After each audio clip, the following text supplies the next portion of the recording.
It's Sunday school.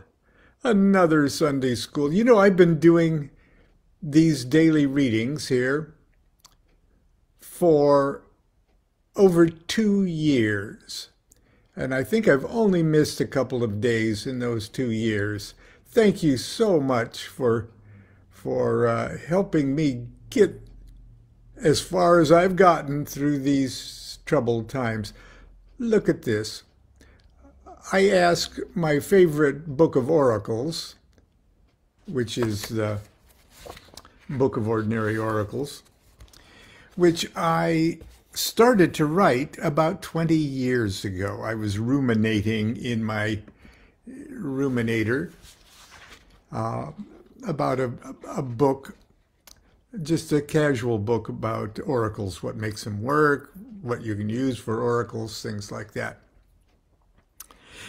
And when the book finally got published in 2003, I think, I wanted them to include these little thumbnail oracles so you could use the book as bibliomancy and just pick it up and go, oh, gee, what's the... And so this morning, because I'm such a lazy person and I was so busy yesterday, Constance and I were both gave a talk on tarot and Kabbalah here in Sacramento. And incidentally, thank you for those who attended yesterday. I had a wonderful time. Constance had a wonderful time. And I cracked out my old slideshow thing, and it just felt sort of like old times. But we were all masked up, and it was, you know, it's not the same anymore. Hopefully it'll be that way. But anyway, thank you guys very much for hosting that event. But this morning on my walk to coffee, I thought, well, what am I going to do? And just because I was lazy, I've informed myself that ask the oracle. And when I got home, I did the thumbnail thing. What am I going to do for Sunday school today that might be fun? And it came up to this. It's not worth losing sleep over.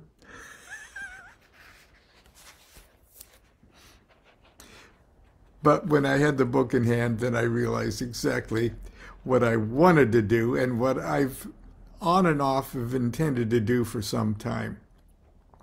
Now, somewhere in the last 2 years, I've systematically read through the entire Book of Ordinary Oracles. If you want to dig back through 600 of these episodes to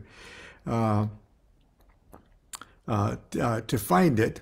But what I didn't do, and what I've never done, is treat the I-Ching as a unified literary statement, without the commentaries, without all the here's what I've done, and here's what I'm going to do today, and we'll get it done very fast. When I was writing this book, I finally got to the section where I was obligated to write about the I-Ching as an oracle. Now, it's a huge subject, and I'm not an expert. I don't read Chinese. I'm not a big expert. I'm really a bonehead. If you can't spell it out with crayons, I don't understand it. But I'm very familiar with using the I-Ching over the years and how it operates, and I've gotten pretty much every hexagram over the years, almost 50 years, over 50 years of using it. So I know that how each of the oracular answers have spoken to me. And so instead of plagiarizing somebody else's I-Ching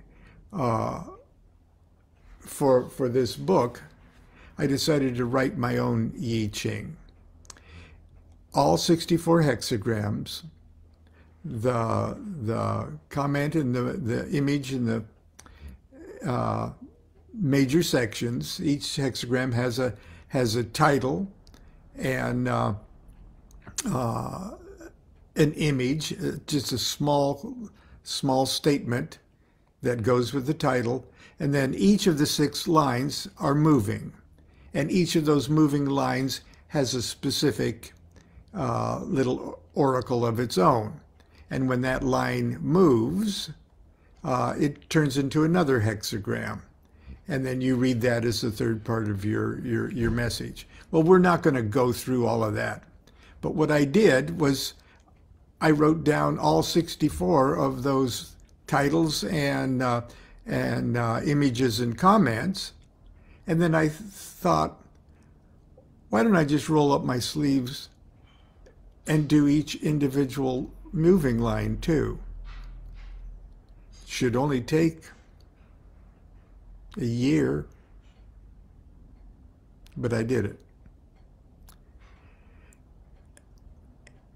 And I think for many people, that's how to best get familiar with any magical or mystical thing.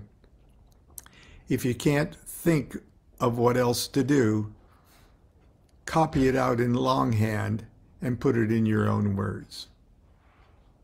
So I wrote the I-Ching of Milo, subtitled A Highly Personal, Mildly Vulgar, and Not at All Scholarly Rendering of the Classic Text. So, and each of them looks like this, okay?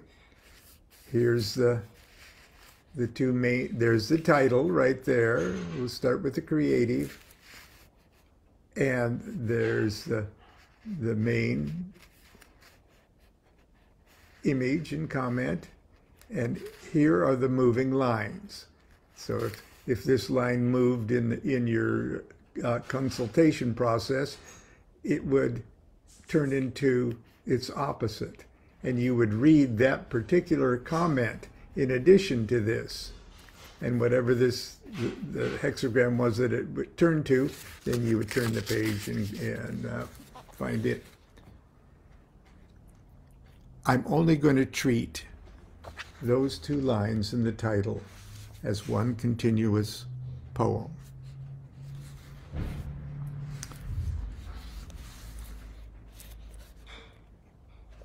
The I-Ching of Milo Digest.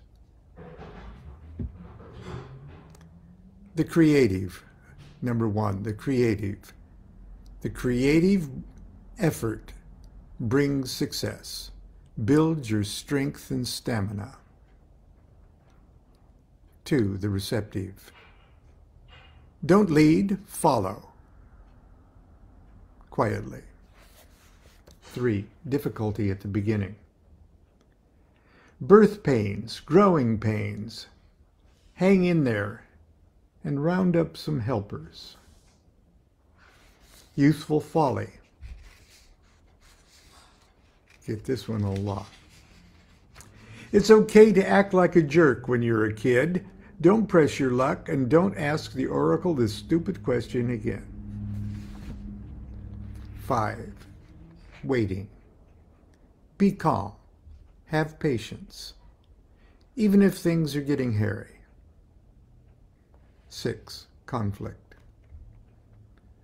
Civil lawsuit. Even if you're absolutely correct, meet your enemy halfway. If the hassle isn't really started, there may still be a way around it. 7, the army.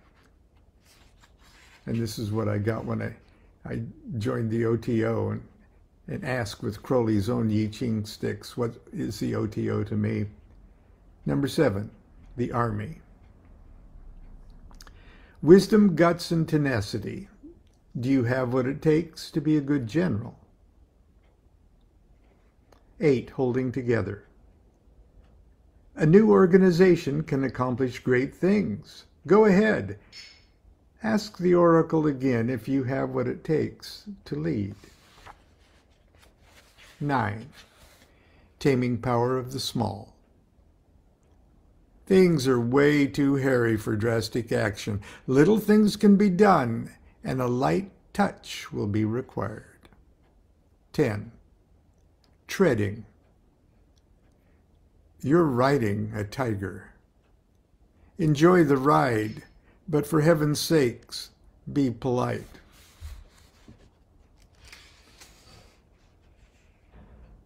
11. Peace. Peace, prosperity, all's in its proper relation. Good stuff coming, bad stuff going. Is everybody happy? Yes. 12. Standstill. Disorder, stagnation, nothing in proper relation. Bad stuff coming, good stuff going. Is anybody happy? Yes, lazy jerks. 13. Fellowship with men. A convention, a conference, a movement. Orderliness within diversity. 14. Possessions in great measure. This is a golden moment. How lucky can you get? You hold a treasure in your hands. 15. Modesty. Reduce what you have too much of and add to what you have too little of. 16. Enthusiasm. The tension is eased. Cheerful helpers fall in on cue, like the chorus line in an old MGM movie. I'm sure Lao Tzu enjoyed his MGM musicals. 17. Following. To prepare to rule, first learn to serve. If you're a true ruler, it'll seem like a rest. 18. Work on what has been spoiled or decay. What somebody ruined, somebody can fix. Study the cause, fix it, then watch it for a while to make sure it works. 19. Approach. Success is a certainty. Make hay while the sun shines. It won't last forever. 20. Contemplation or view. Think long and hard. Regular tours of inspection are helpful. 21. Biting through. Criminal lawsuit. Tattletale traitor must be busted and punished.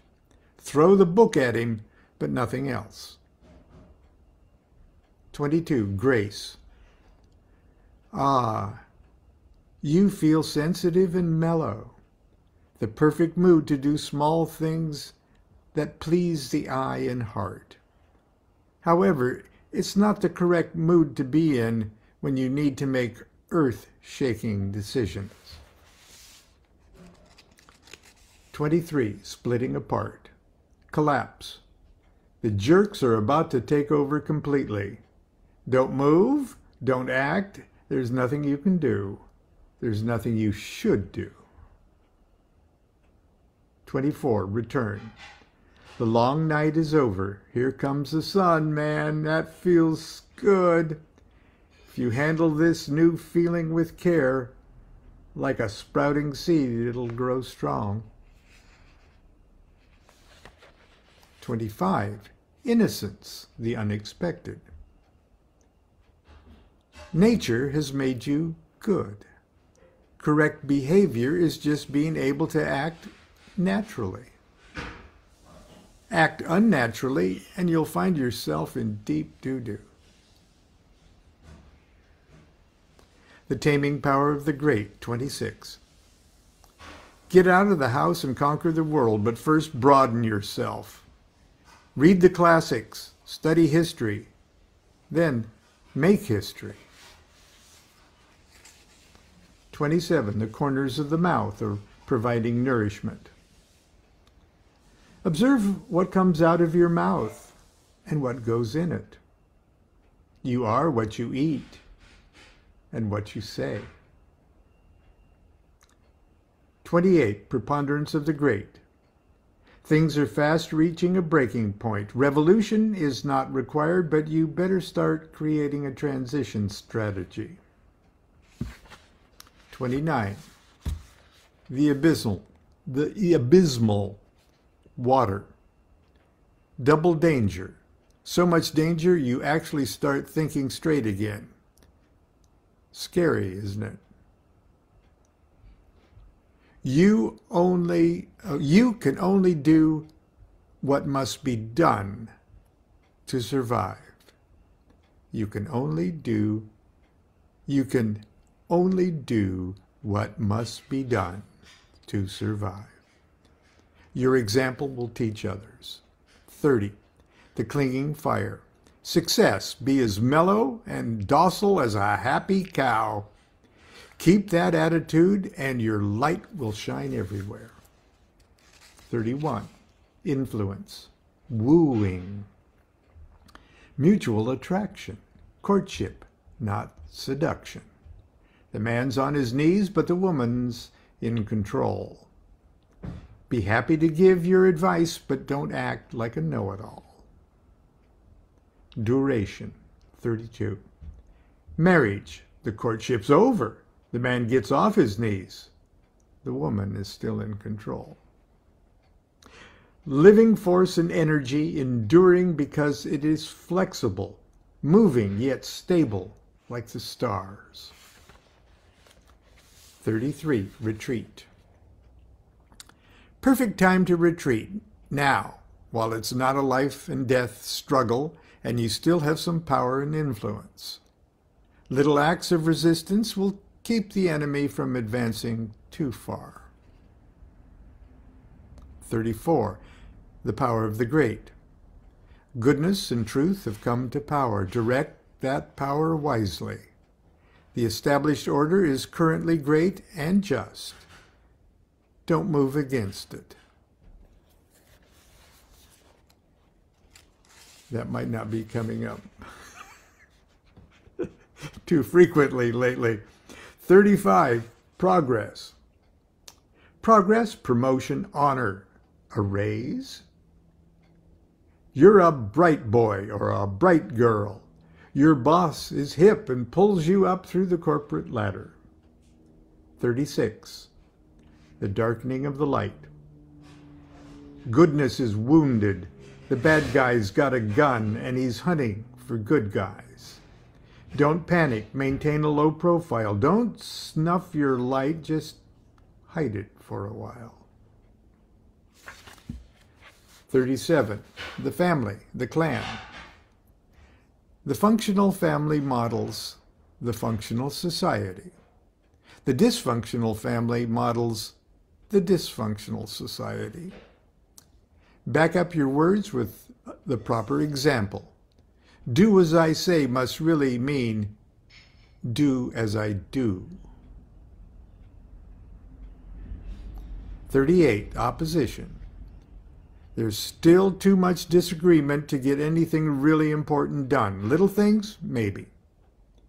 You can party with surfers, but keep your shirt and tie on. 39. Obstruction.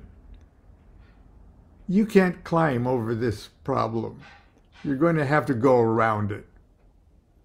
Blaming others won't work. Fixing the problem inside yourself, you'll fix the problem outside yourself. 40. Deliverance. Be a gracious winner and return to normalcy as soon as possible. Forgive mistakes and misplaced loyalties, but immediately execute the last few hardcore troublemakers.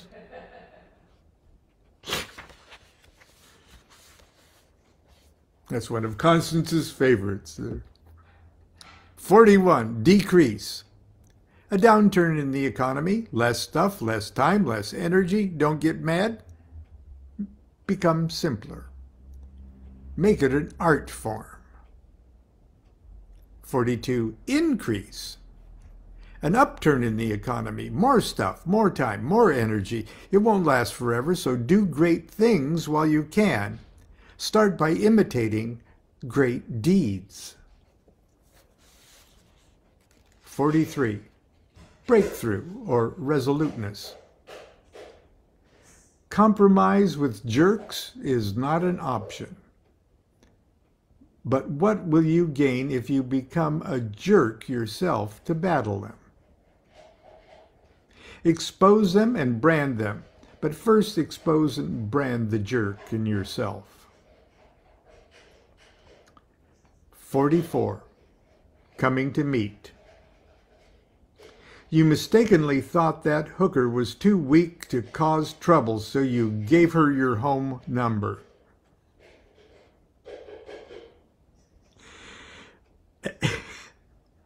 How incorrect I am. Even if you're far from home, don't let them forget who's boss. Start giving orders. That's 44, coming to meet. It's a very interesting one. But anyway, 45, gathering together, massing. The moment has arrived for a mass movement. If it forms around an extraordinary individual, great things will be done. 46, pushing upwards. Upward. Onward and upward. Focus your will and act. Be flexible, but keep pushing. Consult with the highest authorities. They're ready to listen to you. 47, oppression, exhaustion. Sorry, out of steam, out of luck. No matter how much you whine or argue, nobody's going to listen. If you can stay cheerful through this terrible period, the cheerfulness will be the key to your salvation. The well. Our position in life may differ, but we're all basically the same. We all draw water from the same well. If you break your bucket or your rope is too short, you're out of luck, buddy. 49, revolution. And it's also called molting.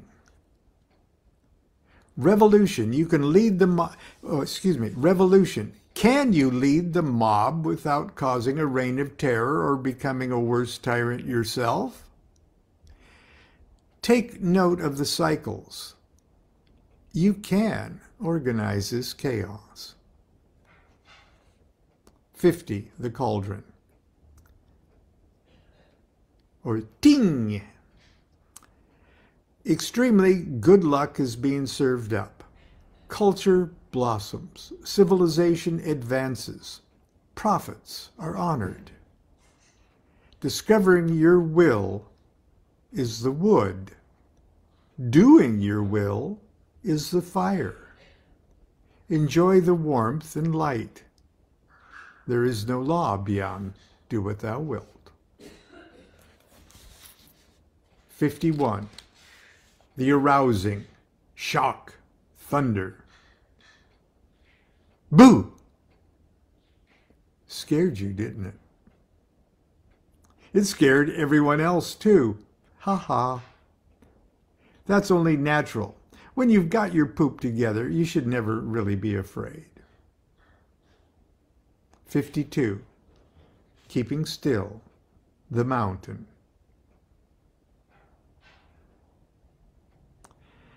Find a quiet place away from people and noises. Forget your body for a while.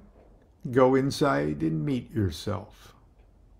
Keep focused on the present situation. Thinking beyond that will only bum you out and waste your time. 53. Development or gradual progress. Slow but sure, no need to be hasty. Be patient. Proceed gradually, one step at a time. Progress remains stable and strong by growing slowly. The Marrying Maiden, 54. Watch your step. You're pretty damn low on this totem pole. You won't be able to force anything. Bite the bullet and keep your eye on the prize. 55, abundance or fullness. You've hit the jackpot. This is the answer you were hoping to receive. Enjoy it while it lasts. Your mind and vision are clear. The punishments you dole out will be just. 56, the wanderer. Howdy, stranger, just passing through. Stay friendly, don't cause no trouble. You hear? Short, fair trials and swift, fair punishments. That's our motto. 57, the gentle, penetrating wind. Success through small, subtle, but persistent means. Don't freak people out by acting unexpectedly. Gently prepare them for what's coming. 58, the joyous lake. Joy springs from deep happiness. Be friendly, be cheerful. It's contagious. Enjoy gatherings and happy and intelligent friends. Have fun and learn from one another. Now, the joyous lake is water over water, and water over water in the tarot is the Queen of Cups. And the Queen of Cups is my birthday card, so I love both the joyous lake and the Queen of Cups. But I digress. 59, dispersion or disillusion. Solve et coagula. It's the ego that needs dissolving here. Then things can be brought back together. Religion and spiritual practices can do both. 60, limitation. It's good to be frugal. It's good to be temperate. But don't get carried away. Limit your limits also. Limits set by duty, limits set voluntarily. Limits hold us together. 61, inner truth. The purity and strength of truth inside you inspire all, even good-for-nothing jerks and morons. Flush your prejudices down the toilet and put yourself for a moment in the other guy's shoes. 62, preponderance of the small. Keep your expectations low. Don't expect big things to come out of this. Concentrate on the little stuff. Keep it simple and unpretentious. Do the correct thing in the correct way at the correct time. 63, after completion. The new order begins. It's so balanced and perfect, you're tempted just to relax and enjoy. Big mistake. Are you wise enough to spot the potential for decay and trouble in all this bliss and perfection? And the final hexagram is hexagram 64, before completion. Things are difficult, but there is great promise. Be careful and very deliberate. You could still blow it. Do your due diligence before proceeding. And so is the I-Ching of Milo Digest for Sunday school. I thought about reading it without interrupting with the title and everything else, and it might sound like a very cool prose poem. I may record that someday. But anyway, have a great rest of your weekend, and hopefully we'll see you tomorrow for Monday school. Until then, continue to be good to yourself and be good to each other. Do what thou wilt shall be the whole of the law. Love is the law. Love under will. Have a good day.